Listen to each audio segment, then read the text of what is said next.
suis Bonaventure Olive Ayena.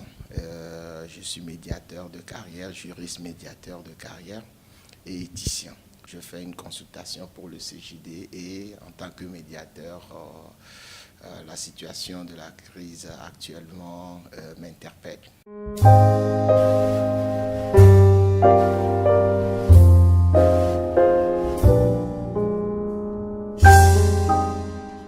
Ce blocage, moi, je le vois sous deux points. Un point purement technique et d'un point de vue juridique aussi. Bon, le premier point, d'un point de vue technique relatif à la médiation, quand il y a blocage, il y a nécessité d'aller au caucus. Donc, le facilitateur ou le médiateur appelle chacune des parties pour une concertation. Je pense que c'est ça qui est déjà en train de se dérouler. Ceci, je suis les actualités. Et le facilitateur a reçu différemment les deux parties. Bon. Et lors de ce caucus, par exemple, si je peux aller d'un point de vue technique, ce qui est rappelé, il est rappelé, n'est-ce pas, aux parties, les fondamentaux de la prémédiation ou de la préfacilitation et les qualités, sur les qualités qui sont inhérentes même à la facilitation. Donc, généralement, on a un conflit. Bon, comment pouvons-nous sortir de ce conflit? Par rapport, si je dis conflit, je généralise, mais par rapport à ce blocage, comment pensez-vous que nous pouvions sortir de ce blocage? Qui d'autre pensez-vous qui pourrait nous aider à sortir de ce blocage? Et généralement aussi, c'est lors de ce caucus, lors d'un blocage, qu'on assigne certaines tâches aux deux parties. Des fois, ça peut être des tâches conjointes, et des fois des tâches uniques à une des parties, mais le caucus revient quand il y a un blocage pour faire justement de sorte que les parties arrivent à trouver un terrain d'entente. Quand il y a blocage, généralement les gens s'affolent, mais ça peut aller très vite. Et le blocage peut, bien sûr que ça constitue un défi pour le facilitateur, mais ça peut être en fin de compte une bonne chose aussi. Si on peut dégager quelque chose à partir du caucus. Ça, c'est mon point de vue technique. Sur le point de vue politique, le retour à la Constitution de 92, bon, je ne sais pas comment ça va se faire dans la pratique, mais il y a une chose qu'on ne doit pas oublier, c'est que la Constitution, la loi en tant que telle, la loi, elle est générale. Le caractère même de la loi, d'un texte de loi, elle est impersonnelle, et elle est générale et elle dispose pour l'avenir. C'est ce qu'on apprend à tout le monde dans ses cours de droit. Maintenant, la rétroactivité dont on parle, je ne sais pas comment ça va se faire dans la pratique. Je ne sais même pas si cela a été fait dans un pays au monde. Cependant, si moi je vois comment ça se déroule, toute cette discussion, je constate que l'opposition veut revenir à la loi de 92 et l'opposition, il a dit à plusieurs reprises que c'est le désir du peuple, n'est-ce pas? Que le peuple veut retourner à la Constitution. Maintenant, le parti au pouvoir aussi parle au nom du peuple. On voit déjà que les deux camps, c'est le peuple qui réagit, c'est le peuple. On défend les intérêts du peuple, on parle au nom du peuple. Donc déjà là, pour un facilitateur, il y a quelque chose qui les unit. On ne voit pas le conflit en tant que tel. Malgré qu'il y a tout cela, on peut dire que la représentation du peuple unit les deux camps, bien qu'ils soient opposés.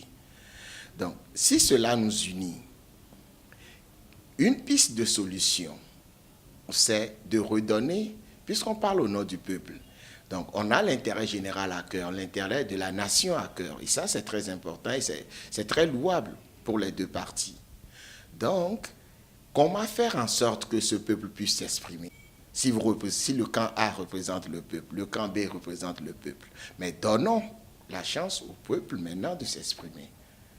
Donc, je pense que si on prend les deux logiques, unir ne peut pas ne pas vouloir donner une chance au peuple de s'exprimer.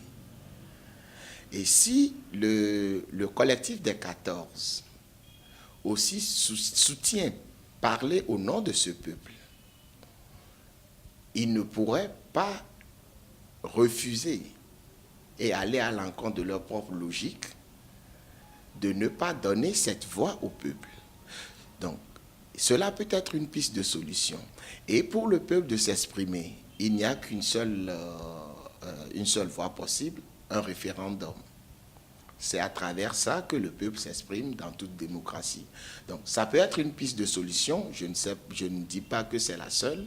Peut-être qu'il y aura un dénouement à travers les rencontres au caucus, mais pour moi, à travers ce que je vois, il y a quelque chose qui les unit et c'est l'intérêt de la nation et la souveraineté du peuple togolais. Et ça, c'est très important et je l'apprécie bien.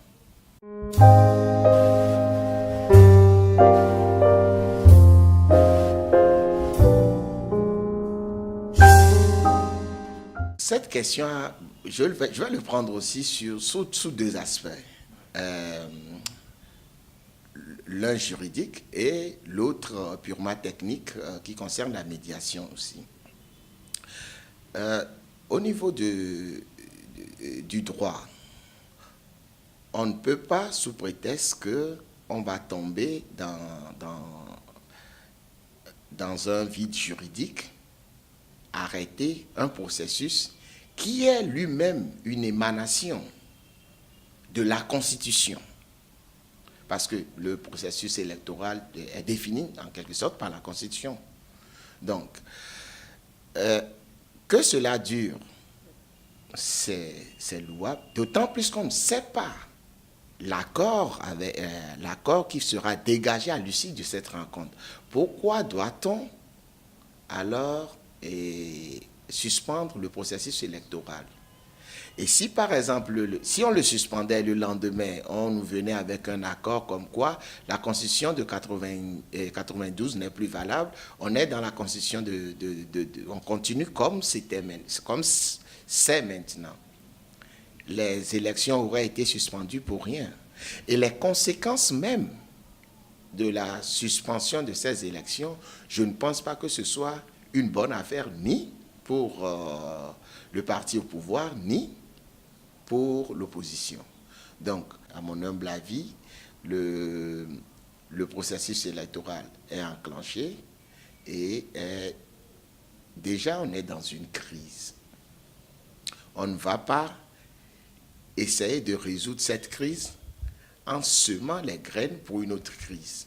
Prolonger la durée du caucus ne veut nécessairement pas dire qu'il faut, n'est-ce pas, arrêter le processus électoral. Si on arrête le processus électoral, les députés qui ont été élus, qui sont en fin de leur mandat, c'est un autre problème qu'on est en train de créer. Donc, je pense qu'avec sagesse, et je compte sur les participants à ce dialogue, on essaiera de trouver une solution. Mais on ne peut pas, à mon humble avis, comme je le dis, arrêter le processus électoral parce que, il y a un dialogue en cours.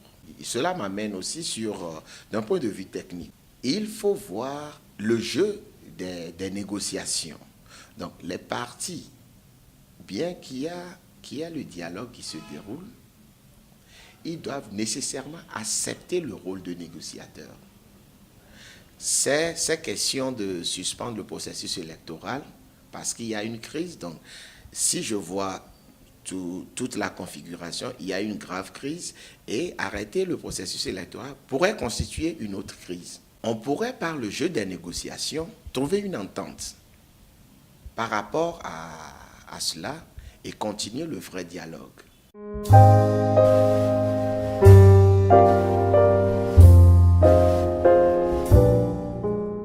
La première des choses, c'est de revenir aux fondamentaux tels que décrits lors de la prémédiation. Parce que vous n'êtes pas sans savoir, quand il y a facilitation, il y a préfacilitation. Et lors de la préfacilitation, il y a toujours des règles qui sont déterminées et que les deux parties tombent d'accord sur le déroulé, sur le processus même. Et il faut qu'ils reviennent au processus.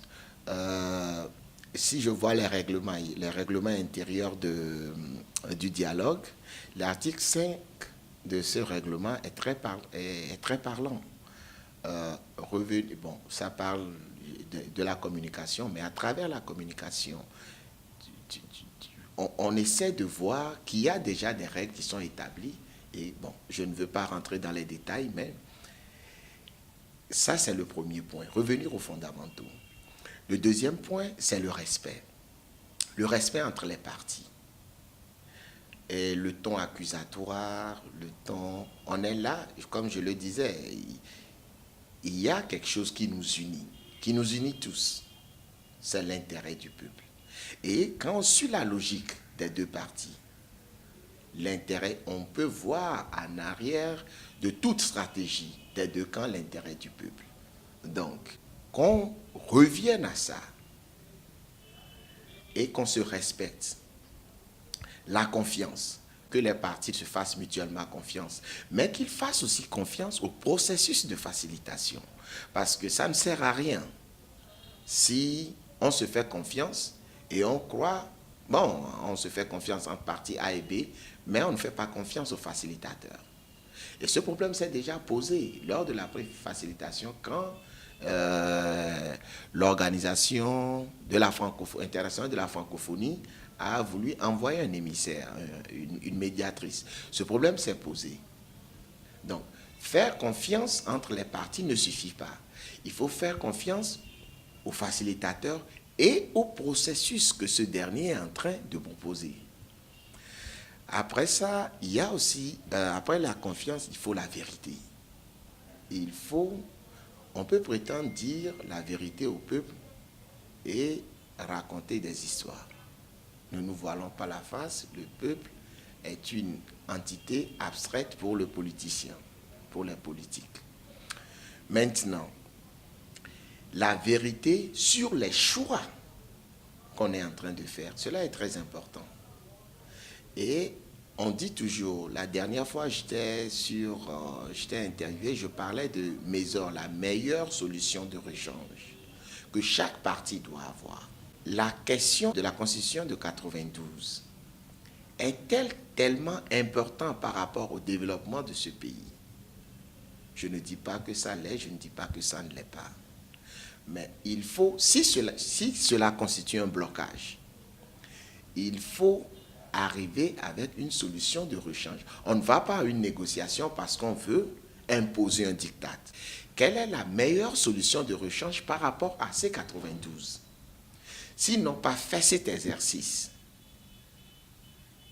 donc ils n'y allaient pas à cette négociation de bonne foi. Parce que toute facilitation, lors de la préfacilitation, on insiste toujours sur le fait que les parties doivent avoir toujours une solution de rechange.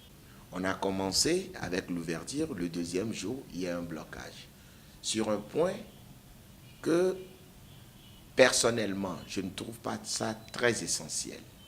Parce que, entre toi et moi, on peut se le dire, si on tient vraiment à la Constitution de 92, et si c'est le retour de la Constitution 92 qui pose problème, pourquoi ne pas faire un référendum? Si le peuple veut vraiment la Constitution de 92, on forme une assemblée constituante, on réécrit mot à mot la Constitution de 92. Et c'est fini. Mais retourner avec toutes les implications qu'il y a, cela n'est pas possible sur le plan juridique.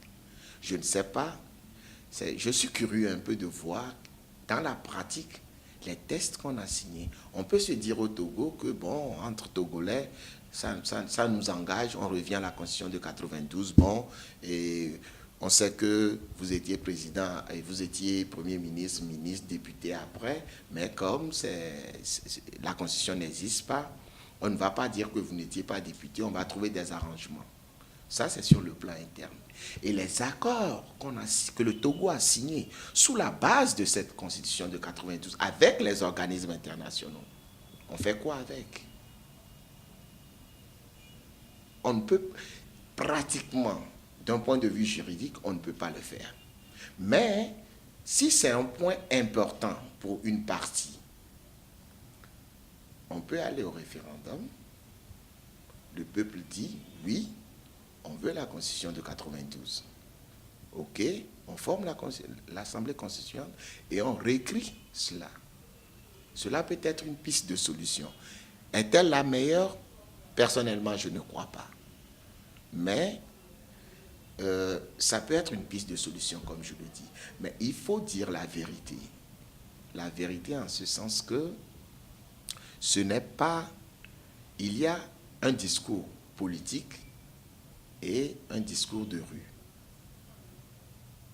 Et je pense que le politicien qui a fait un discours de rue jusqu'à un moment donné face à la réalité politique doit avoir ce courage, ce sursaut de dire, écoutez, à l'issue de cette négociation, c'est ce que nous avions dit, mais vu la réalité politique, c'est ce qu'il faut faire. Et c'est bon pour nous.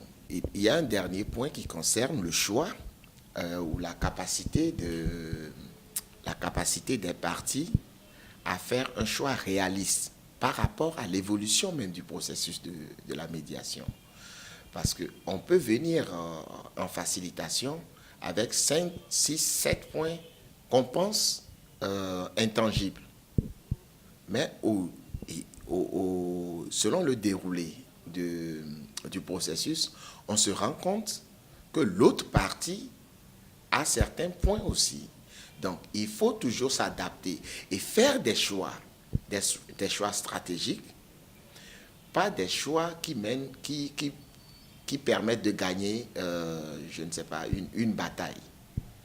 Une bataille, ça se gagne, mais il faut gagner la guerre pour s'en sortir. La bataille, en fait, ce n'est rien. Une bataille de perdu, c'est la somme des batailles gagnées qui va déterminer la fin de la guerre, si on peut paraphraser ça comme ça.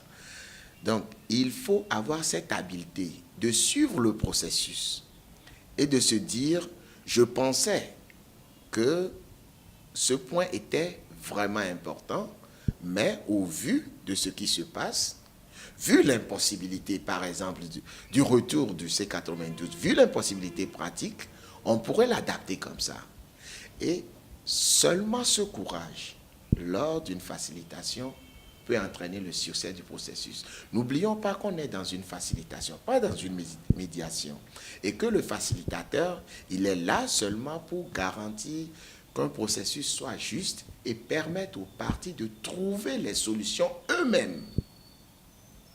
On n'est pas dans un arbitrage où l'arbitre tranche ou bien un juge qui ordonne quelque chose, non.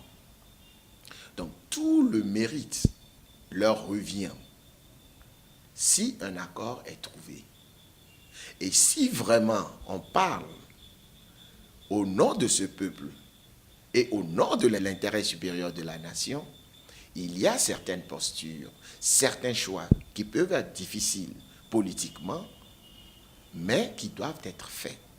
Bon, mon mot de fin pour les deux parties, c'est d'avoir le courage d'aller jusqu'au bout. Il y a une urgence actuellement. Il faut qu'ils trouvent le moyen, qu'ils se dépassent pour l'intérêt de ce pays.